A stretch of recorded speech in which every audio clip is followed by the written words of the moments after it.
Sir मला एक personal प्रश्न विचारायचा आहे तुम्हाला, थोडा ऑड वाटेल तुम्हाला, पण सर तुम्ही ना सर एखाद्या हिंदी सिनेमातले हिरो वाटता, तुम्ही ह्या क्षेत्राकडे कुठे वळलात सर?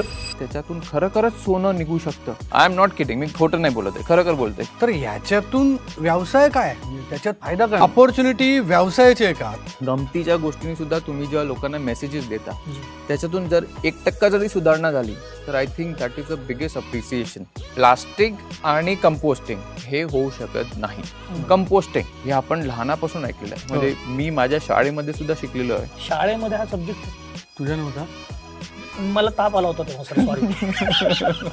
सर्वात जास्त माहिती असलेली व्यक्ती मी सुद्धा नाही, अजून मी शिकतोय.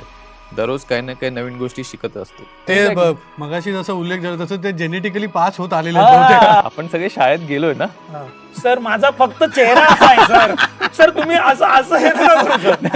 त्यांना टाकाऊ म्हणताय की टिकाऊ म्हणताय ते तुम्ही त्यांच्याकडे हो बघितलं सर, तुम्ही पण सर YouTube ब्रुटस. हा, म्हणजे मला असं आलं की कमी माहितीचा लगेच पुरावा द्यायला होता. मी शिक्षक आहे की ऍक्टर आहे की अध्यक्ष आहे की एवढे सगळे रोल शक्य नाहीये.